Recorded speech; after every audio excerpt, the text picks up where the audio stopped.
Good day everyone and welcome to our forum today. My name is Amira Farisha binti Ismail and my metric number is 292235 and I will be a moderator for this forum. We are here to discuss about the statistic of COVID-19 in Malaysia. These cases will be only covered on April 26 and 27, 2022. Here is our panel today. The first speaker we have here is Muhammad Zulfahmi and he will explain the background of the study. The second speaker is Lee Chai-En and she will clarify in details about the problem definition and aim of the study. Our last panel is Aif Rajman and he will explain about the descriptive and inferential statistic. The first part, we will talk about the background of a study. It includes information about the COVID-19 and its significant impact of human life. Without wasting our time, I will pass the first part to Zulfahmi to explain in details. Assalamualaikum and hello everyone. First of all, thank you to Ms. Shah for being today's forum moderator. So now, I will explain details about the background of COVID-19. Coronavirus disease, which is COVID-19, is an infectious disease. Most people infected with the virus will experience mild to moderate respiratory illness and recover without requiring special treatment. However, some will become seriously ill and require medical attention. Some people are more likely to develop serious illness, especially older people and those with underlying medical conditions like diabetes, chronic respiratory disease, cardiovascular disease, or cancer. All viruses will change over time, including SARS-CoV-2, the virus that caused COVID-19. This virus has developed and created new variants such as Alpha, Beta, Delta, Gamma, and Omicron. Each variant has a high risk of reinfection, especially among the unvaccinated. Vaccines for the disease are created to address broad immune responses that involve antibodies, as they can prevent the patient from high risk of health complications. A few vaccines were created, which are Pfizer, AstraZeneca, Sinovac, Moderna, Johnson & Johnson, and so on. COVID-19 has had a significant impact on various aspects of human life worldwide. First and foremost, the public health crisis. COVID-19 has caused a global public health crisis, leading to millions of infections and deaths. It has overwhelmed healthcare systems in many countries, particularly during the early stages of the pandemic. Secondly, COVID-19 has resulted in a significant loss of lives. The exact number of fatalities is continuously changing, but as of my knowledge, cut off in September 2021, millions of people worldwide have died from the disease.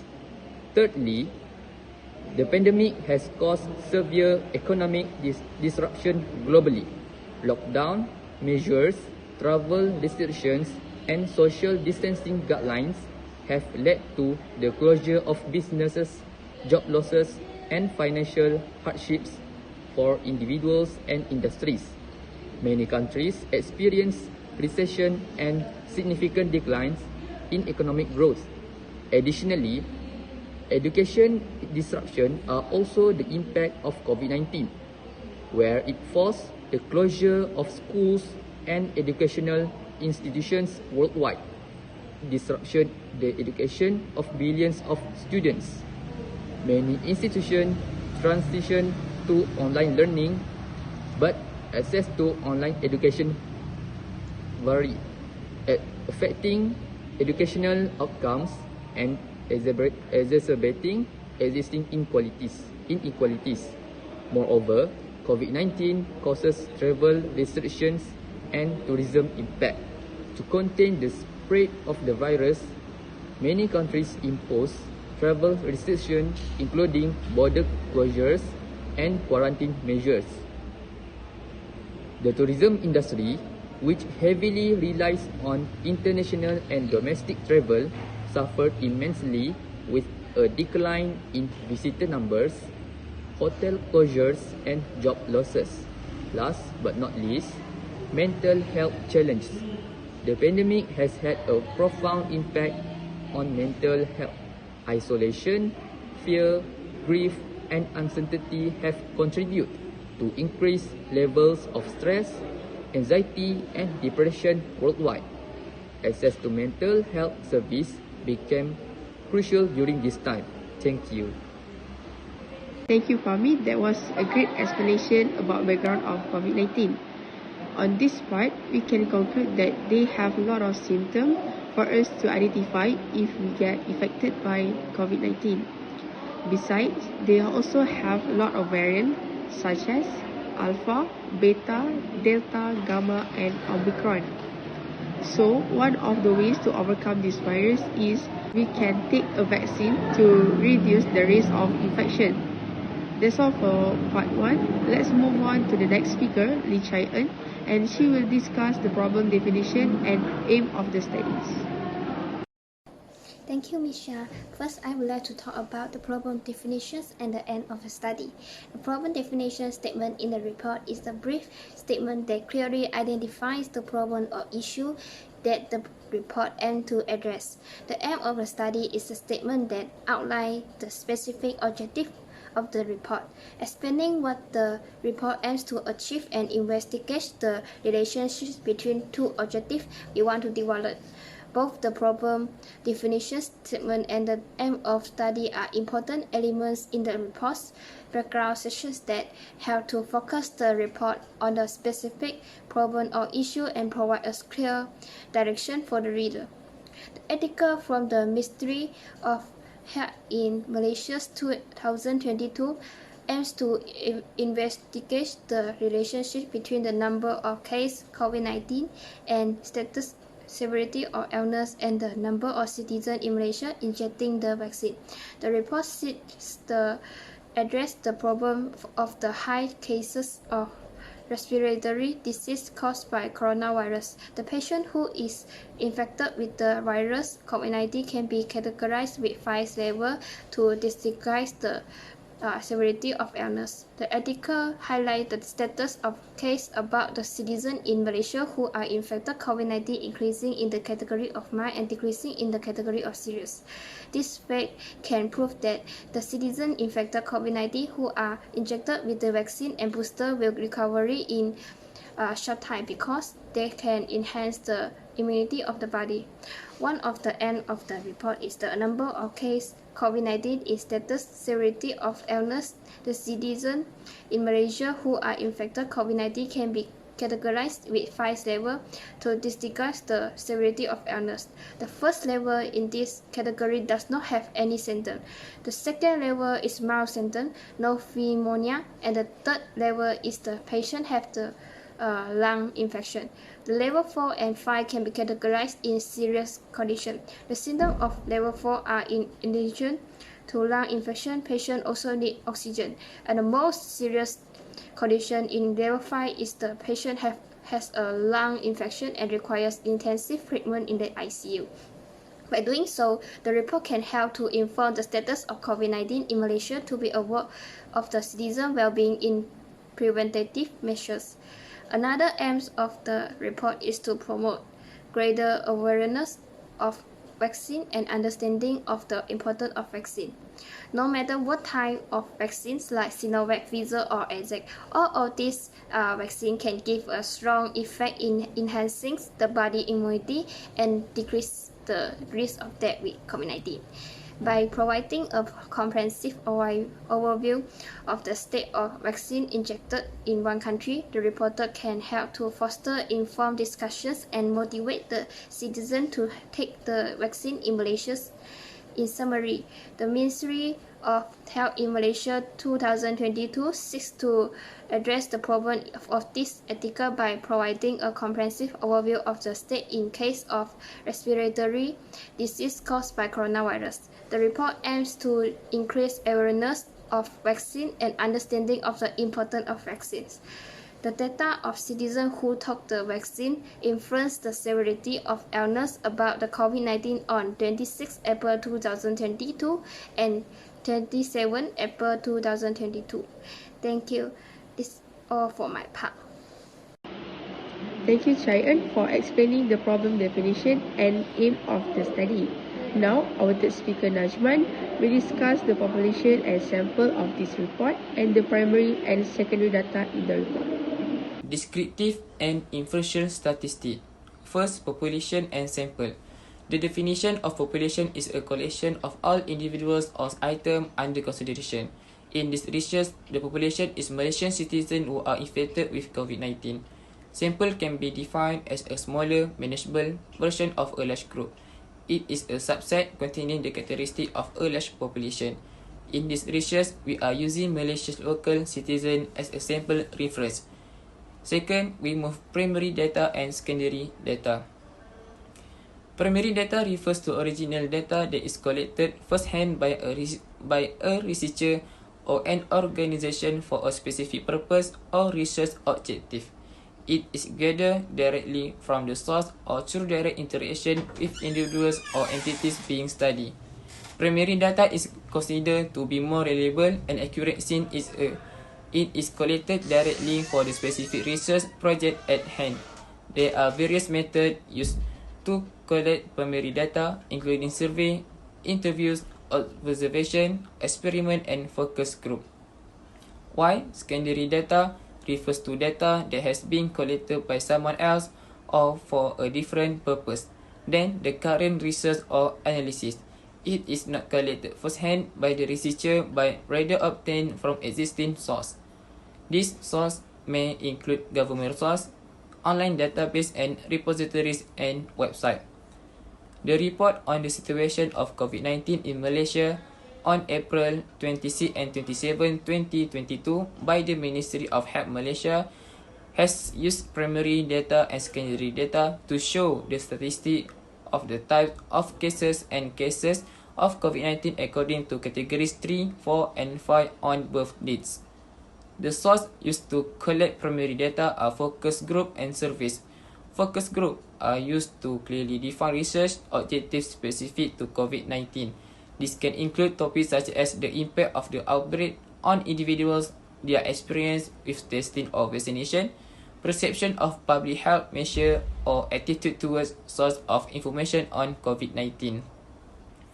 While for the survey, it is to design a research survey questionnaire such as vaccination status, infection rate by type of case, and case by category such as the use of the MySejahtera application.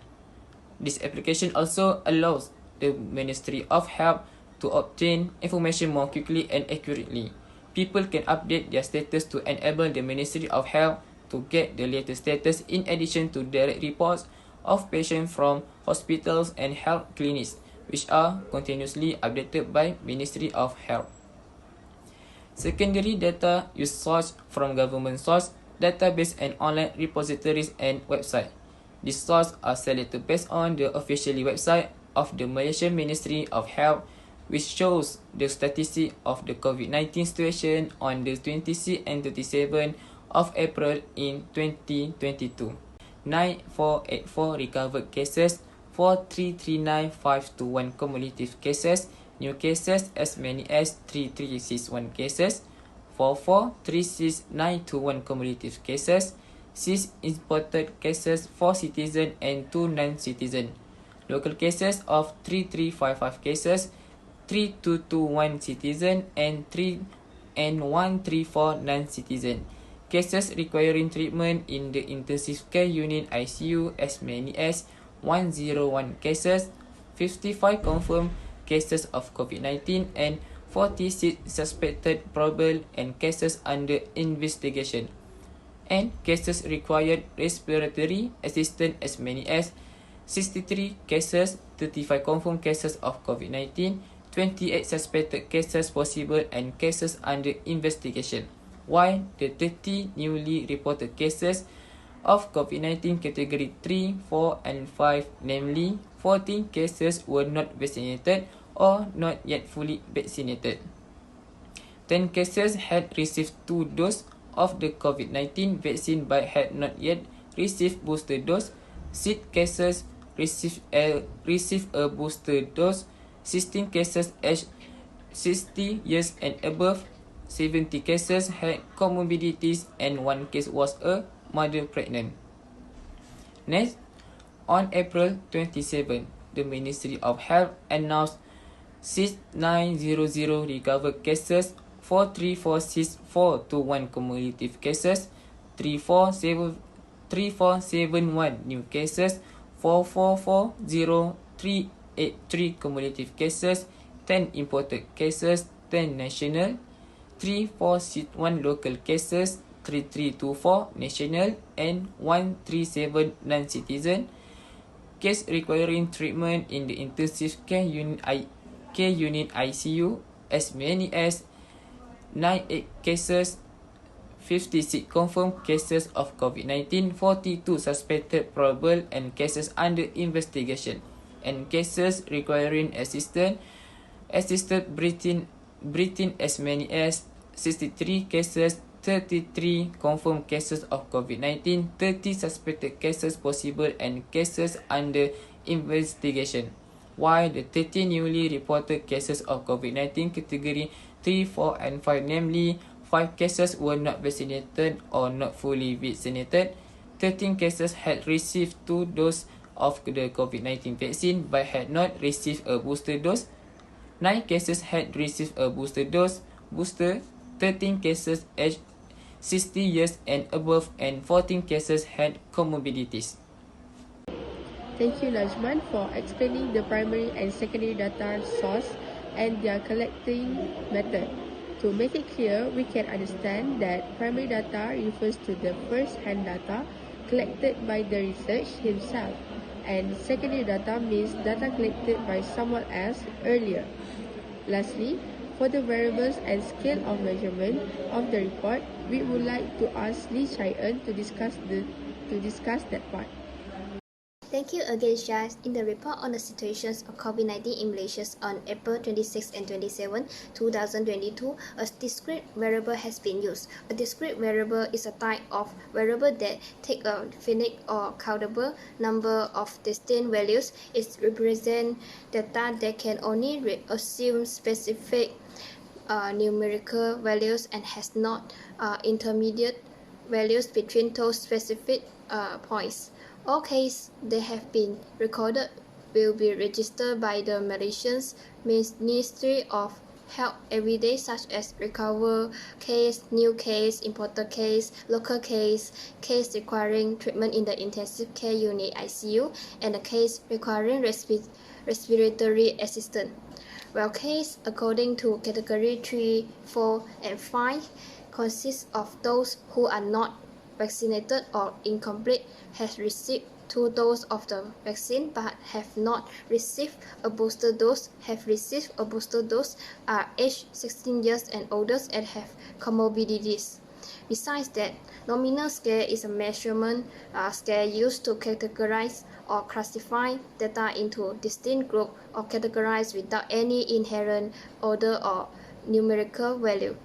Based on the COVID-19 report on both deaths, recovered case, unvaccinated or incompletely vaccinated case, and case aged 16 years and above are classified as a nominal scale. Nominal data is often analyzed using frequency counts, proportions, or child square tests to examine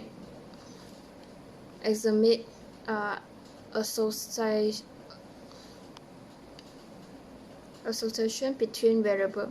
Last but not least, an ordinal scale is a measurement scale that categorizes data into distinct groups or categorized in an inherent order or ranking among them.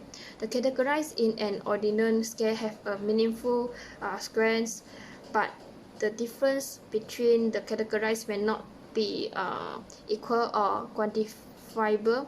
In the contents of COVID-19 in Malaysia's local case are divided to two categories, namely citizen and non-citizen, case requiring treatment in the intensive care unit ICU, and a case requiring respiratory assistance consistent of suspected case, possible case, and case in the probe is classified as an ordinance case. That's all for my part. Thank you.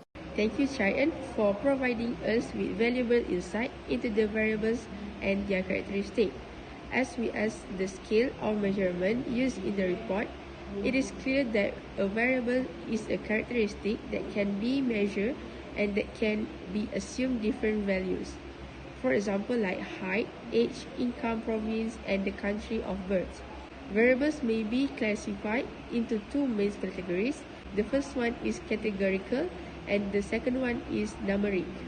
Before we end this session, we would like to praise and thank the Almighty God for giving us the strength, and because of His blessing, we finally managed to accomplish this assignment. Without His blessing, we wouldn't have gone this far. We would like to acknowledge with thanks to our lecturer Dr. Hasima, because without her guide, our assignment cannot be done properly like this. She always gives us support and guide on how to do our assignment in purpose to produce a good outcome. Last but not least, I want to thank all our speakers for sharing their insight with us today. And thank you for our audience for joining us in this forum. That's all from us from Group 2 Elementary Statistics.